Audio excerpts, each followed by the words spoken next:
Direct benefit which is there, that has got changed now. Earlier we used to have this, government used to give a pension to the people there. I can see one or two people who are there who may be the government employees who still enjoy that facility here.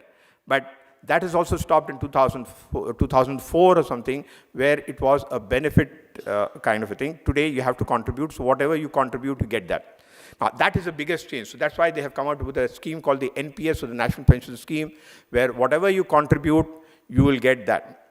But the older generation who had the benefit, derived benefit, was people still go to the hospital, they can get the medical care, they get the pension. When there's an inflation, CPI, then their pension increases. All that is gone. All that is out. Another 5 years, you will not find any of those kind of people. On 10 years, you will not find those people. So that's where it is. Third is what you do yourself. What you do for yourself, or pensions. Now, that pension is what we need to contribute, and then think about it. Another thing, whatever EPF is a good kind of a thing that I find, that EPF, if you start it when you get employment, if you start the EPF, and if you continue without dipping into it or without removing it, that could be a good investment. Healthcare is one very important. There are 2-3 things that I would tell you here. One is that healthcare cannot be neglected. Today, if you are hospitalized for one day only for observation or for investigation, it costs about 30,000 rupees per day.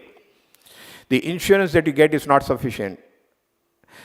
You need to take an insurance at a very early stage, especially not more than 50 years of age, because after 50 years of age, they will not give you a cover, and then you will have to, there will be a graded coverage for the insurance, medical insurance. Another one which I would get is a long-term care. This is something which I want to talk about, because this is something very new, which has come into India, where people I see around us, maybe all of you can, if you give a little thought to it, you will understand it, that a lot of youngsters and people which you've not heard of are getting into long-term care. What long-term care actually means is not being hospitalized, not being able to work, not being able to do anything for yourself, but others need to take care of you. And that has to be taken care of at home. Home care, long-term care is a big issue which even the planners are not talking about in India, but it is again a major concern today. It's a major concern. And there is no insurance for that, or a limited insurance. This is a long term. Sometimes there are people who are with dementia, people who are with stroke, who are living for 10 years, 12 years. They need a continuous care. It has a great impact on the women who are at home. It has an impact on the families at home. Where do you put your money for retirement? One method is that you put into 3 buckets. One is a short-term or immediate liquid kind of a thing, debt fund. Second bucket is for one which is a medium-term. Third is a long-term. And you keep moving from one bucket to another as you pass through the ages, through the stages. That is, the first year is over, money is over. Then you get from the second bucket to the first, and then from the third to the second.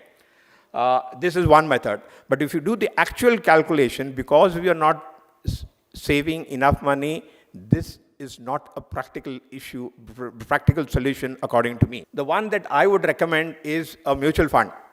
We have done some calculation, and then this is an example just to show you that our company was started on 1st August 2006. That's why we've taken that date. If you had put 1 crore into a mutual fund, and immediately after that, that is the following month, if you start withdrawing at 9%, which is the highest rate of interest the banks have given in the last decade, which means that you make a withdrawal of 75,000 rupees a month in 10 years or whatever it is, you would have withdrawn about 90 lakhs. And that corpus would have grown after 10 years to 2,52,000. Now 9% is a very high rate of return. Withdrawal immediately from the next month, after that you have. This is the kind of return that you get. So it has to be a combination of the two and not be just into debt or into other schemes. After withdrawal at 9%. Now, these are all equity ones. But I'm trying to show that 1 scheme, 2 scheme, you may say it's a luck chance or whatever it is. This is the number of schemes that they have. Yes, 1 crore corpus has become 2 crore 55 lakhs. After 10 years, at a withdrawal rate of 9% per annum, which is equivalent to 75,000 a month. In 10 years or whatever that period is, you would have withdrawn 90 lakhs. For a living income solution, my recommendation would be to get into an NPS with an annuity and a mutual fund, the demonstration which I have given with an SWP. There are two reasons for that.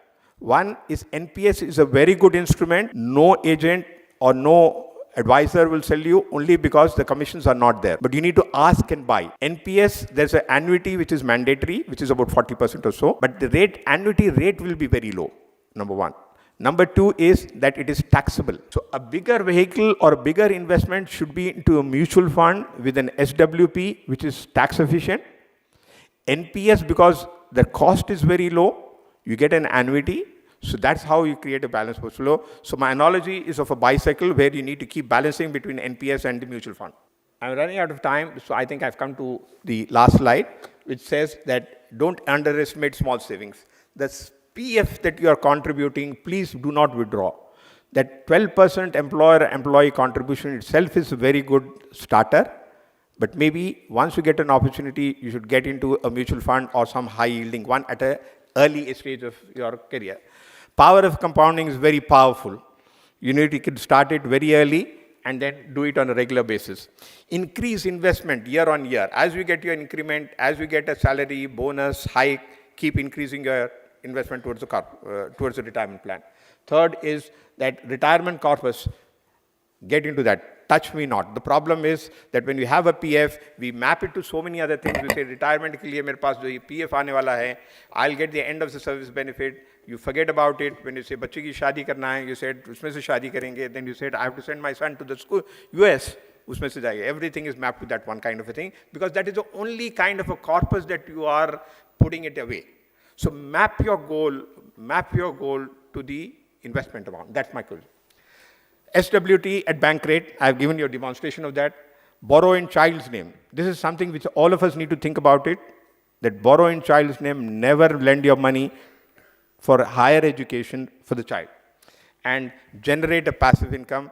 Passive income would mean that you could do something like, for example, you could have a consultation, or maybe if you are a specialist, do an implementation on a contract basis and get some income, so that try to increase the passive income so that at least the living expenses are covered by the passive income. Thank you very much for that. And if there are any questions, I can take it. Thank you.